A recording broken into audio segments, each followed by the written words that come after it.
Radio Laser fait la part belle à la scène locale. Les artistes à ne pas rater.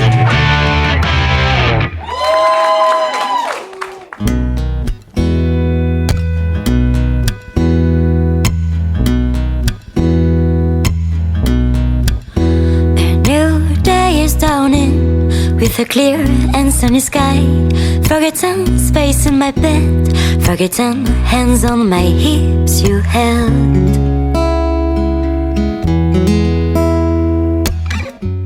Nostalgia, c'est le nom de l'EP de Charlotte Lee qu'on vous propose de découvrir avec la musicienne toute la semaine sur Radio Laser. Allez écouter les épisodes précédents si vous les avez ratés, ils sont sur radiolaser.fr et on y découvre un petit peu tout le petit monde de Charlotte Lee. Alors Charlotte, aujourd'hui, moi j'avais envie qu'on évoque ton concert à Jazz à l'Ouest, c'était comment ? C'est drôle parce que, avant que je me lance dans la musique, j'avais recommencé une formation dans... ça s'appelle le DGEP, c'est éducation populaire, jeunesse, sport, mais un côté très culturel, où j'essayais de retrouver le nom de mon poste, mais j'étais animatrice socioculturelle, et ça n'a pas duré longtemps, ça a vraiment duré 3 mois, et j'ai fait mon alternance, je l'avais commencé à la MJC de Bréquigny, et finalement j'ai vite arrêté pour me concentrer que sur la musique. Ça m'a fait un peu comprendre que c'était pas fait pour moi et ce que je voulais faire. Et en fait, ça n'a rien à voir avec le fait que j'ai travaillé là-bas.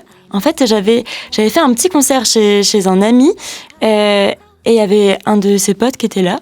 Et en fait, 2 ans plus tard, il y a le programmateur du coup de l'acoustique à BD qui m'a appelé et qui m'a dit « Mais je t'avais vu chez Antoine jouer et je me suis dit que ça pourrait être cool en première partie. » Donc ça s'est fait comme ça, un peu une coïncidence.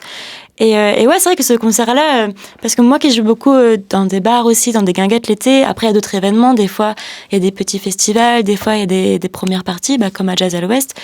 C'est pas quelque chose, je suis dans ma zone de confort. Pourquoi c'est pas ta zone de confort ? Parce que justement, en fait, moi je vais beaucoup jouer à l'extérieur, dans des lieux aussi où les gens y viennent parce que ils ont envie, tu vois, si tu vas dans un bar, tu vas dans un bar parce que tu as envie de boire un coup, tu bois avec, un coup avec tes copains. Et puis il y a de la musique, donc c'est chouette aussi. Mais selon les lieux, tu vas pas forcément pour la musique, il y a tel artiste, je veux la voir. Et là c'est vraiment, et puis là c'est dans une salle, donc t'es dans le noir, les gens ils sont assis, il y a aucun bruit, et je me suis vraiment laissée surprendre au dernier moment. Je stressais un peu, mais ça allait.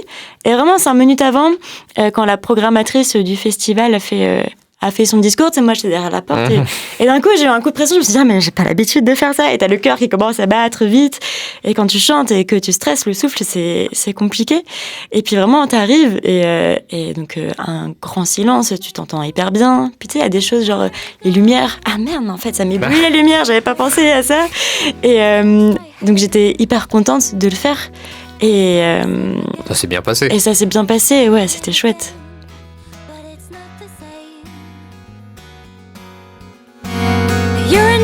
Memory, like a ray of sunshine in Normandy.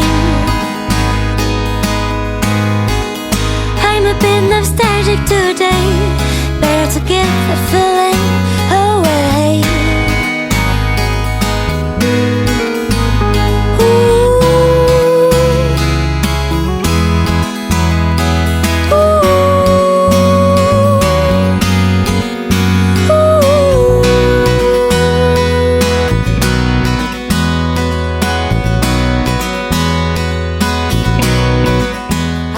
Donc, qu'on parle d'Aurélia Thomas, tu vas comprendre pourquoi c'est important de faire ce point avant.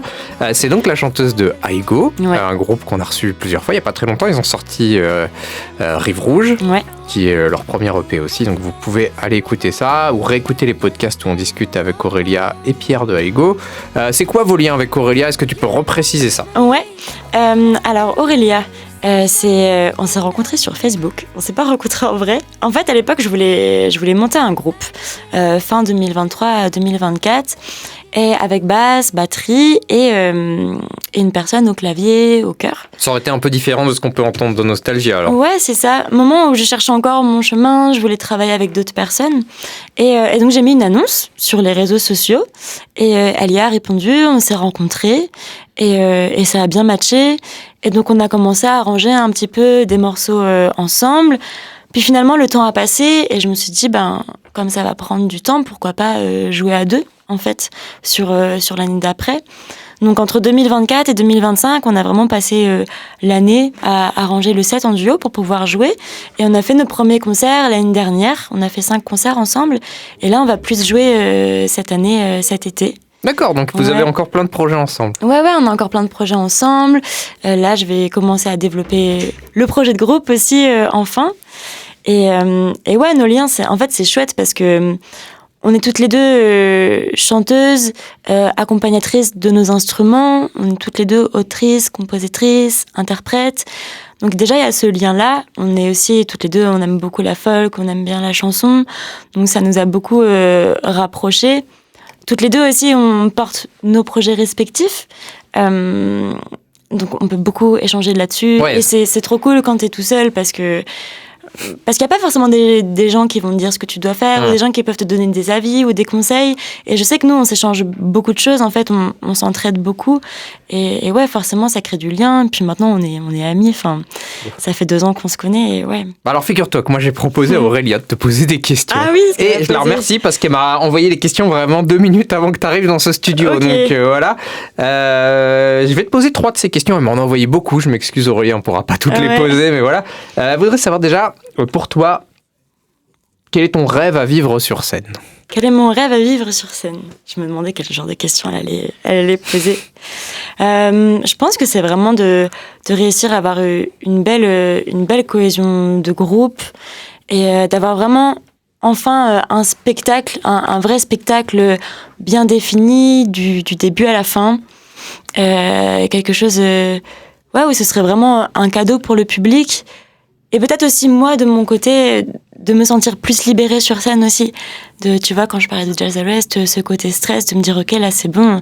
Maintenant, on relâche et on oublie et on profite à 100% du moment. Donc, ouais, je pense vraiment ce côté de liberté pour moi-même et ce côté de cohésion, en fait, avec un groupe entier où c'est que du bonheur, quoi. Et Aurélia, elle a encore d'autres questions pour Charlotte Lee. Vous retrouvez les 2 musiciennes demain sur Radio Laser. Rendez-vous à la même heure. Mais en attendant, écoutons le morceau qui clôture l'EP Nostalgia de Charlotte Lee. Son nom, c'est Feeling Inside. I've got a strong feeling inside. I'm tired to hide. Tired to be scared. I don't even know who I am.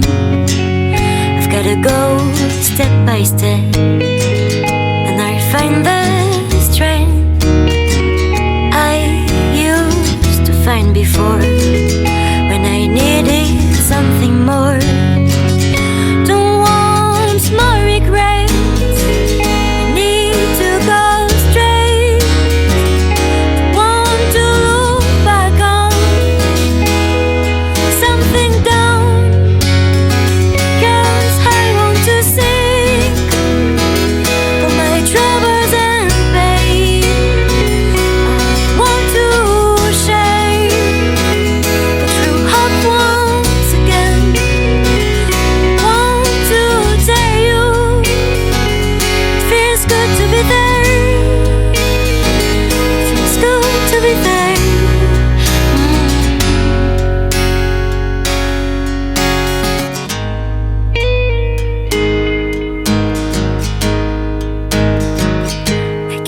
Again this night, I've got a demon to fight. Why did you talk about that? You can't figure it out. So I ride around, headphones on my ears, looking back at my last years, trying to find the way out.